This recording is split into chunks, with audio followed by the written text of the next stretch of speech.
At 2:47 p.m. Eastern Standard Time this afternoon, the White House released a statement announcing that President Trump had personally called Canadian Prime Minister Mark Carney to propose an immediate bilateral agreement that would resolve the current crisis between the two nations. According to the statement, Trump offered to suspend all tariffs on Canadian goods, reaffirm U.S. commitment to NORAD, and restore full intelligence sharing. In exchange, he wanted one thing. Canada would guarantee continued energy exports to the United States at current levels and current prices for the next 10 years, with contractual penalties if Canada restricted exports or raised prices beyond standard market rates.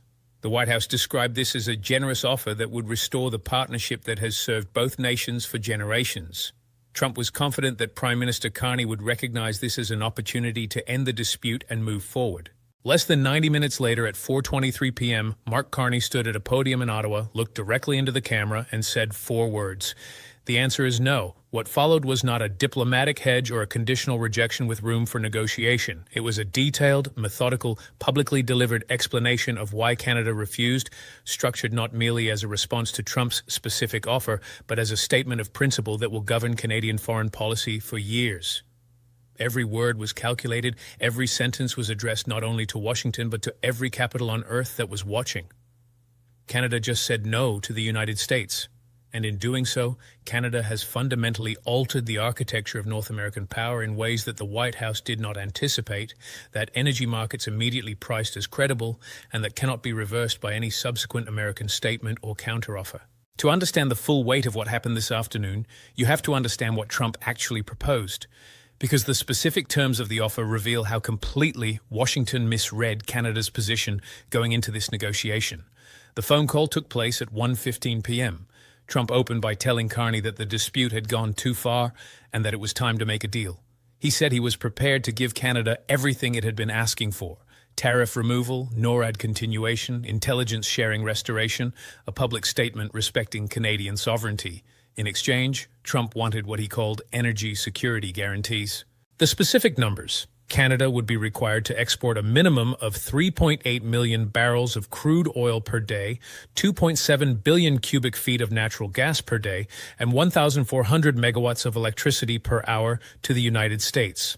These figures match current export levels. Trump was not asking Canada to increase supply, only to contractually guarantee its continuation.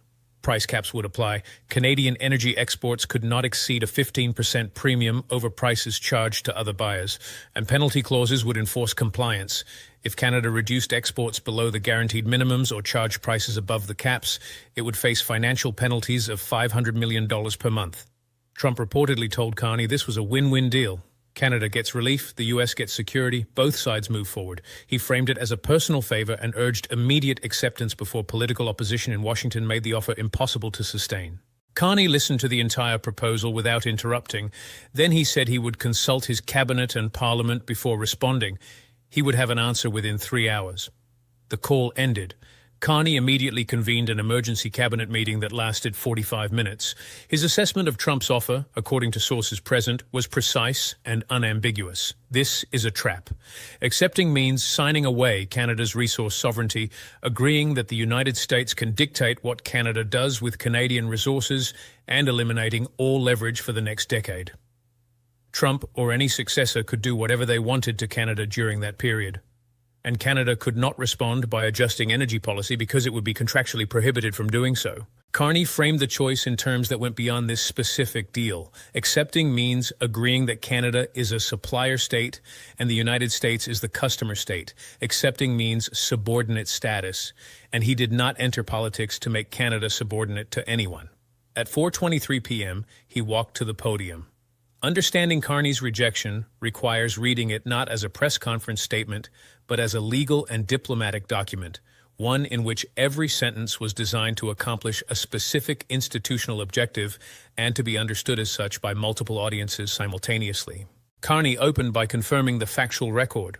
Trump had called, had offered tariff removal, NORAD reaffirmation, and intelligence sharing restoration, and had asked Canada to sign a 10-year agreement guaranteeing energy exports at specified levels and capped prices. He confirmed the offer accurately and completely. Then he stated the answer. What followed was structured around three distinct arguments, each one addressing a different dimension of why the offer was unacceptable, and each one carrying implications that extend far beyond the bilateral dispute. The first argument was sovereign ownership. Canada's natural resources belong to Canadians. Decisions about how they are used, who they are sold to, and at what price are made by Canadian institutions based on Canadian interests, not based on agreements that contractually obligate Canada to serve another country's requirements. This argument is not merely a statement of preference, it is a constitutional and legal claim. Canadian natural resources fall under provincial jurisdiction in the Canadian constitutional framework. The federal government does not have the unilateral authority to bind provincial resource decisions through a bilateral agreement with a foreign power. Carney was telling Trump, and telling every watching government, that the offer asked Canada to commit something that Canada's own constitutional architecture does not permit any government to commit. The second argument was the elimination of future leverage. The proposed agreement would remove Canada's ability to respond to any future American action. If the United States imposed tariffs again, threatened Canadian sovereignty again, or violated agreements again, Canada could not adjust energy policy in response because the contract would prohibit it. This is the argument that Carney identified internally as the trap, a contractual arrangement that removes your ability to respond to the other party's future bad behavior does not resolve a conflict. It institutionalizes your own defenselessness against future versions of the same conflict. It is not a peace agreement. It is a capitulation with a 10-year guarantee attached. The third argument was market competition and sovereign equality. Canada exports energy to many countries. Those decisions are made by Canadian companies and the Canadian government based on market conditions and strategic priorities. Canada will not subordinate those decisions to American demands. And then came the sentence that sent immediate shockwaves through energy markets. As of today, Canada has received purchase proposals from 11 countries on 4 continents. We are evaluating all of them. The United States is welcome to compete for Canadian energy on the same terms as everyone else. That final line, the United States is welcome to compete, was the most consequential sentence delivered in North American diplomatic history in decades. It was not a threat. It was a market announcement. Carney was publicly informing the world that Canadian energy is now available for competitive purchase, that the era of assumed American preferential access is over, and that the United States has been placed on equal footing with China, Japan, South Korea, India, Germany, France, the United Kingdom, and every other country that has submitted a purchase proposal. The White House had no prepared response. According to sources, senior officials genuinely believed Carney would accept. They had structured the offer to give Canada what it had been publicly demanding: tariff relief, sovereignty acknowledgement, alliance restoration, while securing American energy interests. When Carney rejected it publicly and immediately, the administration spent over an hour without producing a coherent statement. When Trump's response finally appeared on Truth Social at 5:30 p.m., it said Canada had made the biggest mistake in their history, that America does not need Canadian energy, and that Canada should try selling to China and see how that works. That post contradicts documented facts that any energy analyst can verify in minutes. 60% of American oil imports come from Canada. The reason is not simply price or proximity, it is refinery configuration. American refineries in the Midwest and Gulf Coast were built specifically to process Canadian heavy crude, the particular chemical composition of oil extracted from Alberta's oil sands. Switching to alternative crude sources would require billions of dollars in refinery modification and years of engineering work. There is no short-term alternative to Canadian supply for the American refineries that depend on it. The president's claim that America does not need Canadian energy is not a negotiating position. It is a factual inaccuracy posted publicly by the head of state of the country, most dependent on the resource he claimed not to need. The markets read the situation with more accuracy than the Truth Social post. West Texas Intermediate crude futures jumped 7.2% within 15 minutes of Carney's statement. Natural gas futures for Midwest delivery spiked 14.3%. Shares of U.S. refineries that depend on Canadian crude collapsed. Valero Energy down 11%, Phillips 66 down 9%, Marathon Petroleum down 13%. The market was not reacting to a bluff. It was pricing in a credible and documented shift in the direction of Canadian energy exports. The question that every energy analyst and every geopolitical strategist is now working through is not whether Carney's rejection was genuine. The market reaction settled that within 15 minutes. The question is whether Canada can actually execute on what Carney announced, whether redirecting Canadian energy exports away from the United States is operationally feasible within a time frame that makes it strategically relevant. The honest answer is that the existing infrastructure creates a constraint that is real but not permanent. The pipeline and transmission infrastructure that currently moves Canadian oil, natural gas, and electricity was built over decades with a specific destination in mind: American markets to the south. The Trans Mountain Pipeline, the Keystone System, the Enbridge network, the natural gas lines crossing the northern border, these systems were designed, financed, and optimized for southward flow. Reversing or redirecting that flow is not technically impossible, but it is not simple and it is not fast. However, and this is the critical analytical point, Canada is not proposing to redirect existing infrastructure. Canada is proposing to build new infrastructure oriented toward Pacific and Atlantic export. The distinction matters enormously. New Pacific Coast terminals would allow Canadian crude and liquefied natural gas to be loaded onto tankers bound for Asian markets. New Atlantic terminals would serve European buyers who are currently dependent on Middle Eastern and Russian supply, with all the geopolitical risk those dependencies entail. These terminals do not compete with existing southward infrastructure. They supplement it, creating a parallel export pathway that gives Canadian producers a genuine market choice for the first time. The timeline for this infrastructure, according to energy sector analysts, is 18 to 24 months for initial capacity if construction is prioritized and regulatory processes are expedited. Canada's Alternative Security Partnership Fund request to NATO includes specific funding allocated for exactly these projects. If that request is approved, and the 23-5 vote that established the fund suggests the governance structure to approve it is in place, construction can begin within weeks of funding confirmation. The 11 countries that have submitted purchase proposals represent a buyer's market for Canadian energy that did not exist 6 months ago. The specific countries Carney referenced include China, Japan, South Korea, and India among the Asian buyers, all of whom currently import energy from the Middle East or Russia at prices that Canadian supply could undercut while offering superior geopolitical stability. Germany, France, and the United Kingdom are evaluating Canadian LNG as a mechanism to reduce continued dependence on Russian natural gas, dependence that the European energy crisis of recent years exposed as a structural vulnerability no European government wants to maintain indefinitely. The competitive dynamics of this biolandscape give Canada something it has never previously possessed in its energy export relationship with the United States: genuine optionality. Optionality in commodity markets is not merely an economic concept. It is a source of institutional leverage that transforms the negotiating position of any seller. When you have one buyer, and that buyer knows it, the buyer sets the terms. When you have 11 documented buyers and the capacity to choose among them, you set the terms.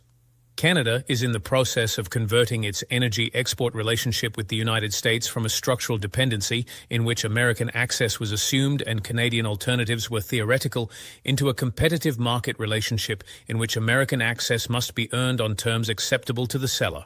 The American refinery sector's market response told this story more clearly than any diplomatic analysis. Phillips 66, Valero, and Marathon Petroleum are not abstract financial instruments. They are industrial facilities employing tens of thousands of workers in the American Midwest and Gulf Coast, processing specific grades of crude oil for which Canadian supply is not simply the most convenient source, but the source for which their equipment was engineered. A 13% decline in Marathon Petroleum's share price within an hour of Carney's statement represents the market's assessment of what Canadian export diversification means for those facilities, not in the abstract future, but in the immediate operational present. Senator Lindsey Graham stated publicly that Canada will come crawling back when they realize they have no other options.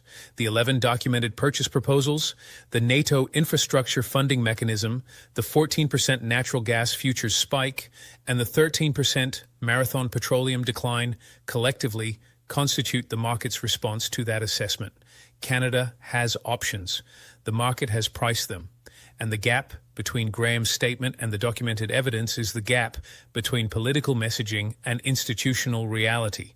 Step back from the specific terms of the rejected offer and the immediate market reaction. because what happened this afternoon in Ottawa is not simply a bilateral trade dispute reaching a significant inflection point. It is a demonstration of a principle about the nature of sovereign power in international relations, a principle whose implications extend far beyond Canada and the United States. The principle is this: leverage in international relations does not belong to the party with the larger military or the larger economy. It belongs to the party with the most credible alternatives.